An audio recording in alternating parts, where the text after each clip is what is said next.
Hi everybody, it's Claire back with another art journal video, and again I am playing with some of Dina's latest release, and I'm going to be creating a bright background. So I'm starting off using some of Dina's brightest rainbow colours in ruby, tangerine, lemon lime, sky, surprise, not turquoise, and I think orchid as well, and magenta, and a bit of blackberry too. So just for a change, I haven't used any gesso on the background. Usually in this journal I do tend to use clear gesso because these pages are quite thirsty.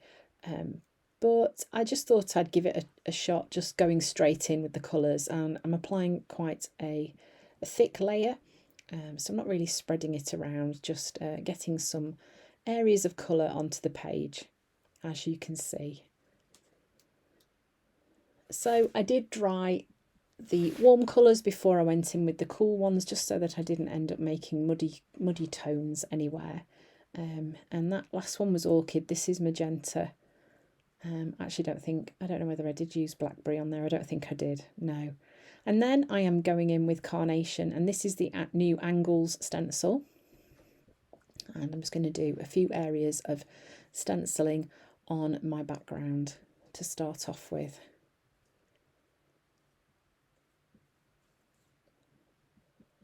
I think this stencil is going to be so versatile. There's so many different things you could do with it, and you could make it quite directional. If you pointed those lines in a certain way, you could draw focus and attention to a certain place on your page. And as I've shown you on another video, you can also use them as journaling lines too. That creates quite a fun background. You could even crisscross the stencil and create like a crosshatch pattern too. This is a variegated stars stencil, and I'm just using some turquoise through this just to add some more pattern on here. So I got to this point and I thought, you know what, I'm just going to add lots and lots of different pattern on to my page. Now I knew that I used blackberry. Here we go. So here I'm just using blackberry, and this is the floor pattern stencil. Just using some little bits of this on my page as well. So just building up those marks on there. Then I'm going in with my Posca pen, using it in quite a neon pink. Obviously you could use some of Dina's neons on a page like this too.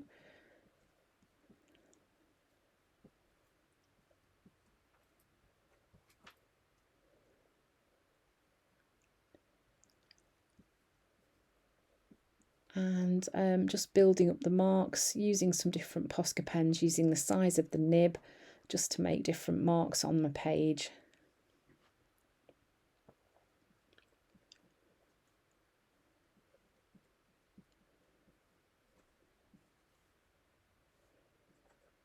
Okay, so this is a sheet of collage paper from the new set. This is called Jumbled Letters Collage. This is one of Dina's latest ones. And here again, I'm just adding some white paint to the back of this because I'm going to stamp some figures onto here. And I wanted to use this collage paper almost like paper, really, I guess. And giving it a good dry. Took a little bit of a while to do this. I guess the thing is, when you're using a heat tool to dry, it pushes the moisture through, and so you end up with whatever it's laying on becoming quite damp, which then makes your paper wet that you're trying to dry. So that's why I kept lifting it up off the glass mat, just so that it could get the air moving through. And once it was dry, I used the You Are the Universe stamp, and stamped some of those figures onto the collage paper. I'm just using black archival ink to stamp as well.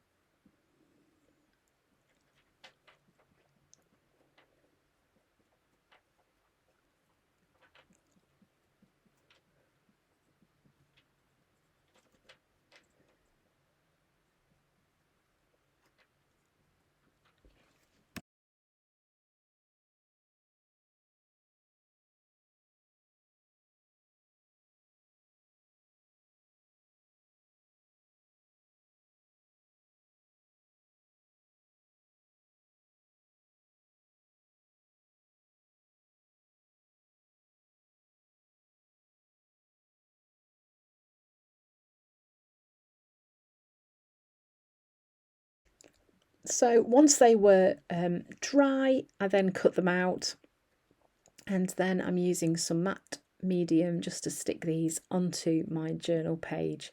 Now if on a page like this you felt the background was too busy, you could just have a little bit of white acrylic paint on a blending tool and just kind of add a little bit of that onto the background just to calm down where your focal points are going to go.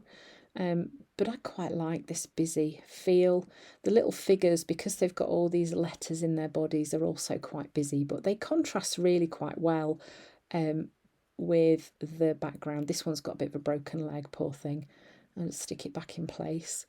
Yeah, I think it works quite well as a nice contrast with all the busy, bright colours on the background and all the stenciling too.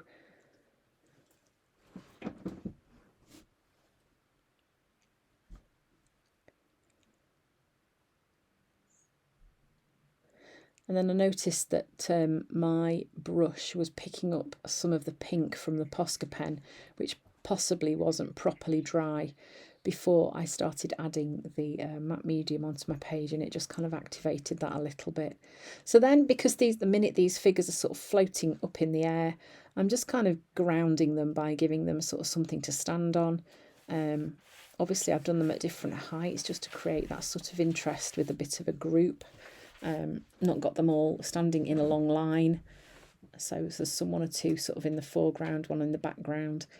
So this is just about grounding those so that they are not floating in the middle of my page. Then I am adding some words. This is We Are Better Together. I think this comes from the Better Together stamp set. And I'm just going to be popping that at the top of my page. I've just stamped that onto some white cardstock using some black archival ink. I also did some little black dots at the bottom as well over the bits where I'd painted in the lines just to ground the figures. Yeah, just to kind of add a little bit more interest down the bottom of the page. And then that's just going to go up at the top. I mean, you could also add lots of journaling onto a page like this too, but I really liked the simplicity of this page. The interest was in the busy, busy background with all the colours and the stenciling.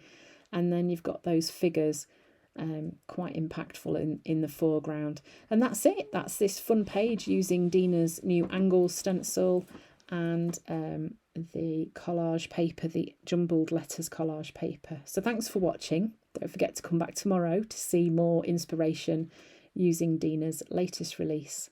I hope to see you again soon.